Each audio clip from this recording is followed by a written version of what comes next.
friends, welcome in or welcome back. It's a Monkey Mar. Before we get into today's video, please make sure you click that subscribe button, the bell for notifications, and of course the like. Well, I'm back with a new update on the mysterious Melissa Caddick. Where are you, Melissa? Where have you gone? Guys, let's get into this article. I actually found this article very interesting in a few different points, and you will see what I mean. Dover Heights businesswoman Melissa Caddick sold New York property before disappearing. Melissa Caddick's husband handed in 5 passports in her name after the millionaire Sydney businesswoman disappeared. The husband of missing businesswoman Melissa Caddick handed in 5 passports in her name days after she disappeared. 5? Who needs 5 passports? Who has 5 passports? How do you have 5 passports? Why? Because obviously Melissa Caddick can get a passport whenever she needs one because, like I said before, money buys anything. It can also be revealed the Dover Heights woman with expensive taste, allegedly funded by scams, told a Sydney jeweler she had recently sold a New York City property while paying for a $100,000 necklace she has not collected. That to me is a serious red flag. Even if she was going to plan a gone girl, weird. More than a month after the 49-year-old vanished without a trace, police and her fleeced investors are still puzzled as to what became of the mother of one. Miss Caddick was last seen at her home late on November 11th, 2020, hours after a police raid as part of an investigation into large-scale embezzlement. Since then, police have found no evidence Miss Caddick committed self-harm, which we don't think she did because she is a full-blown narcissist, or pulled off an elaborate escape. Exactly. She was going to need help to escape. Somebody had to have known. Somebody had to get her out of the Dover Heights neighborhood. What, in the trunk of a car? In fact, no trace of the missing woman who left her phone and wallet at home has been found at all. Her younger husband of 7 years, Anthony Coletti, handed in 5 passports, 1 current and 4 expired, all in his wife's name. Days after she disappeared, the passports were all Australian. Before she went missing, Miss Caddick paid $100,000 for a diamond necklace from her favorite jeweler, Contori, in the CBD. Stefano and Patricia Contori told ASIC investigators that Miss Caddick hadn't collected the dazzling necklace yet, but mentioned she'd recently sold a property in New York City. So you pay for a diamond $100,000 necklace and you don't pick it up, you leave it. Now, being a woman of rich taste, regardless of where she's going and how much money she has, I personally would have swung by and picked up my necklace. Miss Caddick, who had 48 pieces of jewelry seized from her home, claimed she had lost money on a real estate deal because COVID-19 had driven down property prices. A search of land title records in the United States by the Sunday Telegraph did not produce any record of Miss Caddick ever owning property in New York, either under her name or through her business, Maliver Pty Ltd. And I searched. I could not find her owning property in New York. I could not find her owning property in Colorado, but I can't search outside of the USA because it's not allowed. So Caddick paid $100,000 for this necklace from Stefano Contori, but did not pick it up. And in the picture is her jeweler, Stuart Ramson. The extravagant purchase and sweeping claims were all part of the allure Miss Caddick created. She was dressed head to toe in high-end designer clothing, inquired about buying a 30 million plus mansion in Vaucluse, and had a private chef cook for her clients at her own City View mansion. But an Australian Securities and Investment Commission investigation found those luxuries were probably paid for by Miss Caddick's investors. What a shady, sneaky woman. Where are you, girl? You gone, girl, or are you buried, girl? In September, ASIC began an investigation into Miss Caddick after it emerged she was operating under a former colleague's Australian financial service license to run her business. According to an affidavit filed in the federal court about 5 or 6 years ago, Miss Caddick asked someone she knew from working at ING Direct 20 years ago if she could operate under her AFSL. The colleague, who was operating a self-managed superannuation insurance business, said she'd think about it, then later told Miss Caddick no because she didn't want the risk of being called an advisor. Miss Caddick replied, "I will get my own AFSL." She never did. Like, why didn't she? Like the comment in my previous video, why didn't she go out and get her license and do it the correct way? Why? My personal opinion, because she's a money-hungry little girl. And my goodness, Melissa, if you're going to get a boy toy, yeah, we call them boy toys in the States, not a toy boy. If you're going to get a boy toy, why didn't you get someone like Jason Stratham? Like, why some little dim-wit femme hairdresser? I don't understand it. I don't understand any of this case. It's almost like One Flew Over the Cuckoo's Nest. ASIC discovered Miss Caddick has never held an AFSL under her own name or her business name, which would allow her to manage and invest her clients' money. By the time she made that phone call to her old colleague, Miss Caddick had already left the corporate world, including a senior role at Wise Financial Services. In 2013, she set up Maliver, a financial planning business she ran out of a plush office inside her $6.2 million Dover Heights home. She created an air of exclusivity around her and often told people she either wasn't taking on new clients or was getting rid of the smaller ones. One client alone had invested $4 million to $5 million with her. Miss Caddick sent forged ComSec monthly trading account statements to her clients to make them believe they were getting returns up to 30%. She told clients she took 0.75% of their investments for her services.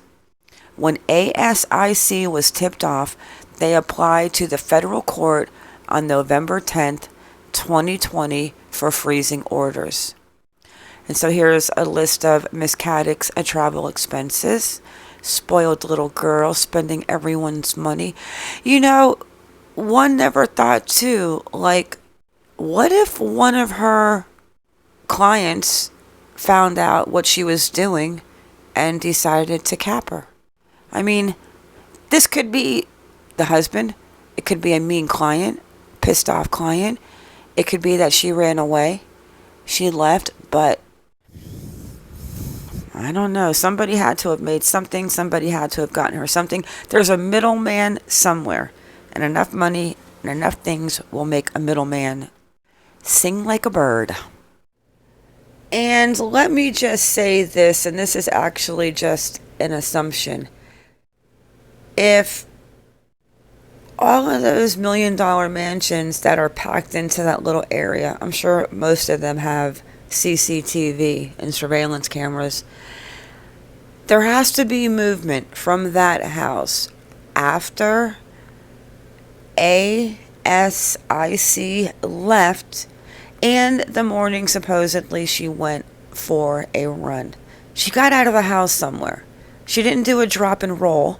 She had to have left either disguised, like a few of you said, because the little femboy hairdresser could have given her a makeover, or she had to have left in a vehicle. What are the other options? I mean, is she buried in a wall in the house? Let's get into my favorite part of the comments. I love you guys. I love your comments. All right. Missy Cat. All I want is to find her. Sound familiar? His previous statement was that he wanted the community to come together and find her. Such an odd statement. The police were already after her and he wanted the community to bring her home. I don't trust him. So what are you saying, Missy Cat, that you think that she's out there in the neighborhood somewhere in a garbage bag and they want them to find her, that she's not alive, or that she is alive and the neighborhood knows where she went? You could think so many different scenarios on this case. Emily Bigelow. Wow, ruthless for real. Honesty. Honestly, wherever she is, she don't even care at this point. I just hope that eventually it will all crumble down on her and she will be sitting in that nasty jail cell for the rest of her life. In them bright orange rags, she is something else. Melissa, they'll get you, honey. They'll get you, honey. She also, side note, she really does look like a man. Yeah, she's definitely got some hard features. Vala Fitzpatrick, how is he supporting himself? I thought he was broke. He has $1.94 in the bank, but they were giving Melissa Caddick $800 a week. But that was before she disappeared, so now it's supposedly he's getting $1,400 a week for the household. Maybe that's why they planted the kid at the house with him, so her little boy toy would still be paid for. I don't know. Do you have, in Australia, do they use lie detector test on people there for the detectives to get a little insight on whether or not they're lying or telling the truth? Like they do here, but it will not be admissible in court? So Val Fitzpatrick comes back again and says, yes, a hairdresser, he can use those skills and get a job in a minute. You're correct. But he is too busy raising shrimp. Sea monkeys. Do you guys know what sea monkeys are? Little pet sea monkeys that they have here in the United States, and you always wanted them as a kid. Well, I'm going to show you what they are. That's what I vision in my mind, that he is raising sea monkeys. True busy mama. I love your tone regarding her husband. Yeah, he's definitely an eccentric little boy. Just like his little face in this picture right here with his little hands clutched in his little face. He looks like he's like a little 6-year-old at Disney World. Like something is just not right with that relationship and with him. Kelly Davis, I am stumped. No idea what the truth is about her disappearance. Girl, I am with you. Like if you were going to fake a suicide on the cliffs where that suicide point is, wouldn't you, besides the cameras, I know there's lots of CCTV, you guys told me, but wouldn't you like just go there and like throw a shoe over or something so like it might look like you tried to jump over the cliff? How did she get out of her house? Where is all the CCTV not showing her? Or are they seeing something and not telling us? I don't know. I wish I knew. I wish I had a crystal ball. Alyssa Quesada, excellent coverage you have done on this case. Thank you. I was dying laughing when you read my comment out loud. I was so surprised I ended up squealing.